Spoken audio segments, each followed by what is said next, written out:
अभी हम जानेंगे पार्लियामेंट्री एग्जीक्यूटिव जो इंडिया में है, वो किस तरीके से वो काम करता है।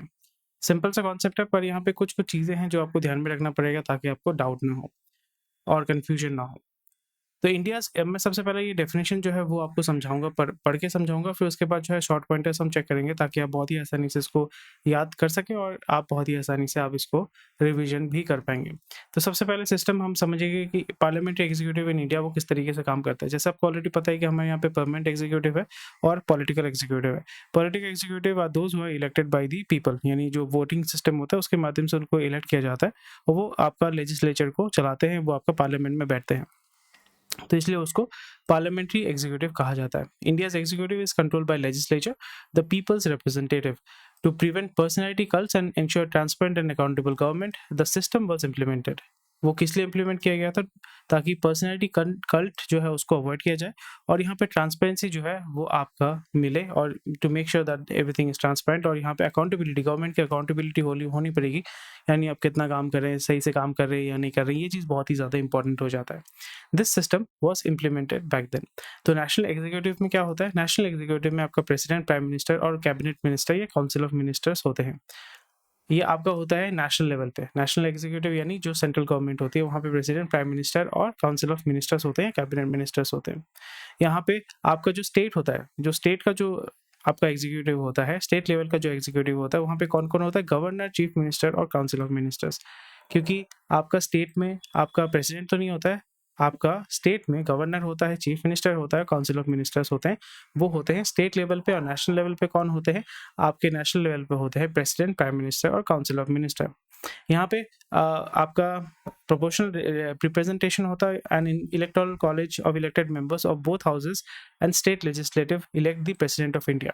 जैसे आपको पता है कि यहाँ पे पार्लियामेंट्री एग्जीक्यूटिव में जो प्रेसिडेंट होता है उसको किस तरीके से सिलेक्ट किया जाता है, वो आप डायरेक्ट प्रेसिडेंट को सिलेक्ट नहीं करते हैं। जो इलेक्टोरल आप कॉलेज है, जो इलेक्टोरल कॉलेज है, यानी जो इलेक्टेड रिप्रेजेंटेटिव है, वो आपका डिसाइड करते हैं कि कौन प्रेसिडेंट होगा। वो स्टेट लेवल में भी होता है, नेशनल लेवल पे भी होता है, वहाँ पे वोटिंग होता है, उसके माध्यम से वो डिसाइड करते हैं कि देश का जो प्रेसिडेंट है वो कहाँ उसको कैसे सिलेक्ट किया जाएगा, कौन होगा। और एक चीज़ आपको ध्यान में रखना पड़ेगा, the president is mostly ceremonial. हमारे देश में जो प्रेसिडेंट का पोजीशन है वो प्राइमरीली सेरेमोनियल है, उसके पास उतना कोई पावर नहीं होता है। और ज़्यादातर जो पावर होता है वो आपका जो प्राइम मिनिस्टर है और उसका जो काउंसिल ऑफ मिनिस्टर या कैबिनेट मिनिस्टर के पास ही आपका मैक्सिमम पावर होता है। ये चीज़ आपको ध्यान में रखना पड़ेगा। चलिए, कॉन्सेप्ट आपको आई होप क्लियर हो गया है। तो parliamentary system controls and makes the executive answerable to the people and to the legislature. It is adopted to prevent personality cult and ensure government is accountable, transparency। National executive में कौन रहता है? आपका president होता है, prime minister होता है, council of ministers होते हैं, जिनके पास रियल एग्जीक्यूटिव पावर्स किसके पास होते हैं? प्राइम मिनिस्टर और काउंसिल ऑफ मिनिस्टर्स के पास। और जो प्रेसिडेंट है वो आपका एक सेरेमोनियल पोजीशन है। ये तो हो गया national executive. State level executive में कौन होता है? आपका गवर्नर होता है, चीफ मिनिस्टर होता है और काउंसिल ऑफ मिनिस्टर्स होते हैं। और प्रेसिडेंट जो होता है उसको कैसे सिलेक्ट किया जाता है? उसको आपका नेशनल एग्जीक्यूटिव और स्टेट लेवल के जो एग्जीक्यूटिव है थ्रू वोटिंग, वो आपका प्रेसिडेंट को इलेक्ट करते हैं। और यहाँ पे मेन ऑब्जेक्टिव होता है कि ताकि आपका गवर्नमेंट जो है वहाँ पे चेक्स एंड बैलेंसेस रहेंगे और करप्शन को अवॉइड किया जा सके। और ज़्यादातर जो पावर होता है नेशनल एग्जीक्यूटिव में, आपका सबसे ज़्यादा पावर किसके पास होता है? प्राइम मिनिस्टर और काउंसिल ऑफ मिनिस्टर या कैबिनेट मिनिस्टर्स के पास ही आपका सबसे ज़्यादा पावर होता है, यानी उनके पास एग्जीक्यूटिव पावर एंड रिस्पॉन्सिबिलिटी होती है। आई होप ये कॉन्सेप्ट आपको समझ में आ गया होगा। कोई भी क्वेश्चन क्वेरी है डेफिनेटली कमेंट सेक्शन में बता सकते हैं। हमारे वेबसाइट में जाके ये नोट्स बहुत ही आसानी से आप पा सकते हैं, ताकि आप अपने रिवीजन को सही से, मतलब अपना जो एग्जाम प्रिपरेशन, उसको आप बहुत ही आसानी से कर पाएँ।